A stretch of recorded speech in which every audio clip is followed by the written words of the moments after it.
자산은 크게 동산 그리고 부동산으로 나누어져요. 한자로 풀어보면 부동산은 움직이지 않는 자산을 의미하고 동산은 움직이는 자산을 의미하는데, 일반적으로 주식과 같은 유가증권이 대표적인 동산에 속하고 주택이나 땅은 부동산이 되겠죠. 하지만 재산세 항목을 보시면 건물이나 토지뿐만 아니라 선박이나 광업권 등을 의제부동산이라고 표현하는데요. 그러니까 부동산이라고 반드시 움직이지 않는 형태만을 의미하는 것은 아니에요. 건물과 토지에 해당하지 않아도 부동산으로 인정하는 것을 보유하고 있다면 세금을 내셔야만 하죠. 부동산은 전문가가 따로 있기 때문에 저는 가급적 금융과 관련된 이야기를 해드릴 텐데요. 그럼 본격적으로 시작하기 전에 부동산에 대한 성격부터 파악해보고 시작하죠.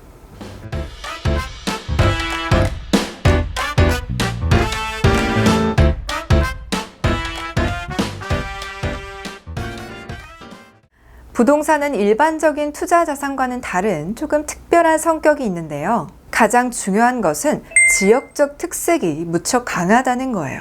전국이 다 내려도 오르는 곳이 있는가 하면 전국이 다 올라도 혼자 내리는 곳도 있죠.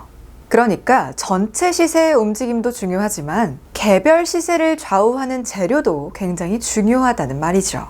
예전에 파주라는 동네에 LG 디스플레이 공장이 생기면서 그 주변 땅값이 올랐던 것을 생각해 보시면 이해가 쉽겠죠. 쉽게 말해 삼성전자의 주식은 부산에서도 서울에서도 같은 가격이지만 부동산의 경우 해당 지역의 인구와 지역적 중요도는 물론이고 개별 재료에 따라서 가격이 따로 움직일 수 있다는 말이죠. 또한 모두가 각자 특색이 있다 보니까 적정 가격이 없다는 것이 부동산의 또 다른 특징이라고 볼 수 있는데요. 예를 들어 같은 아파트에 같은 평형이라면 같은 물건이라고도 볼 수 있겠지만 꼭 그렇지는 않아요. 층수나 일조량 그리고 전망 등이 모두 다르기 때문에 실제로 같은 평수라고 해도 같은 값으로 책정이 되지는 않죠. 제가 살고 있는 곳도 중간층과 꼭대기층의 가격 차이가 1억 원 이상이 나는데요. 이렇듯 이 세상에 있는 모든 건축물들은 저마다의 독특한 특성을 가지고 있기 때문에 적정 가격이라는 것은 있을 수가 없죠. 그렇다면 가격 형성은 어떻게 되는 걸까요? 그냥 용감하게 먼저 가격을 제시하고 팔려는 사람과 그 가격에 만족해서 사려는 사람에 의해 거래가 성사되고 나면 대부분 그 거래 가격을 기준으로 추종 매매가 생기게 되고, 그렇게 해서 생긴 매매 가격에 의해 시세라는 것이 만들어지게 되면 그 시세가 적정 가격이 되는 경우가 대부분이죠. 마지막으로 부동산에는 어떤 투자 자산보다 가장 혹독한 세금이 붙게 된다는 점도 꼭 알고 있으셔야만 해요. 주식은 매도할 때만 세금을 내고 가지고 있을 때는 세금을 내지 않죠. 금은 매수를 할 때도 세금을 낸다고는 하지만 그렇다고 금리를 한 사람에게 매년 세금을 걷지는 않죠. 하지만 유독 부동산은 살 때는 물론이고 팔 때, 심지어는 보유하는 기간마저도 세금이 붙는 세상에서 가장 세금이 많은 투자 자산 중에 하나죠. 왜 이렇게 세금을 과도하게 부과할까요? 부동산은 어떠한 자산과도 비교할 수 없는 매력을 가지고 있기 때문이죠.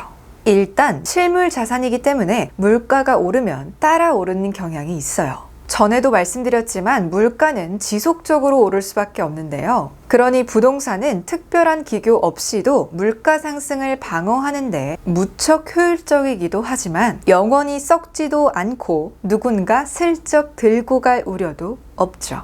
그러니 부동산에 과도한 세금을 붙이지 않는다면 아마도 세상의 모든 돈들은 부동산으로만 몰리게 될 거예요. 그럼 생산 활동을 위해서 쓰여야 할 돈들이 너무 부동산에만 잠겨 있을 수밖에 없고, 가격이 너무 오를 경우에는 땅이 필요한 실수요자들에게 부담을 줄 수도 있죠. 그래서 적정한 세금으로 장벽을 세워 매수 욕구를 제어하자는 거예요. 물론 여러분께 부동산을 당장 매수하라고 권유하는 것은 아니에요. 사실 살 수 있는 능력이 되더라도 비교적 어린 나이에 부동산 실물을 사게 되면 국세청에서 전화가 자주 오겠죠. 나중에 절세 관련 이야기를 하면서 다시 자세히 말씀드리겠지만 어떤 자산을 매입했을 때 나이별로 국세청에서 전화가 오지 않는 한계가 따로 있거든요. 그래서 어린 나이에는 비교적 실물 부동산보다는 부동산 펀드 같은 금융자산에 관심을 가져보시는 것이 좋은데요. 부동산 직접 투자의 가장 큰 단점은 돈이 필요할 때 재빨리 돈으로 바꿀 수 없다는 것, 즉 환금성이 낮다는 것이 단점인데요. 부동산 펀드에 투자한다면 이런 위험 요소를 제거할 수 있죠. 또한 누구나 적은 돈으로도 투자가 가능해요. 게다가 부동산 펀드는 이익의 절반까지 배당을 주도록 법적으로 의무화되어 있어요. 이 부분도 꽤나 매력적인 요인에 속하는데요. 사실 한국의 기업들은 대부분 오너 일가가 장악을 하고 있잖아요. 뭔가 잘 돼서 회사의 이익이 커지면 알게 모르게 기업 오너의 몫으로 많이 배정이 되는 편이죠. 반면에 미국의 기업들은 주주 지분이나 배당에 좀 더 배려를 하는 편이에요. 하지만 부동산 펀드의 경우 이익에 대한 배당이 제도화되어 있기 때문에 초보 투자자들이 시식하기에 딱 좋겠죠.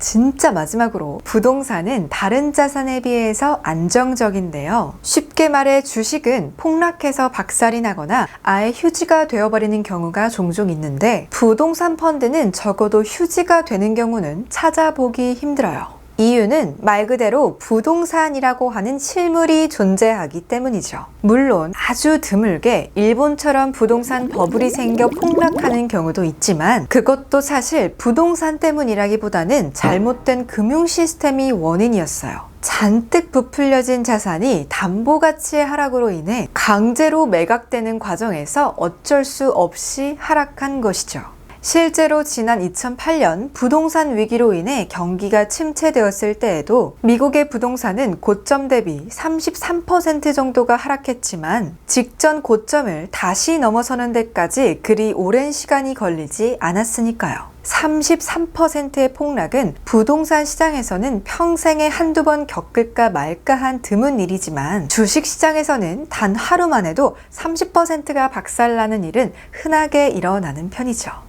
초보 투자자라면 위험천만한 주식에 투자하는 것보다는 변동성이 덜한 채권 투자나 부동산 펀드에 대한 투자부터 시작하는 것이 현명한 선택이라고 할 수 있는 이유겠죠? 오늘도 유익한 시간 되셨기를 바라면서 저는 다음 시간에 더 재밌고 더 쉬운 영상으로 찾아올게요.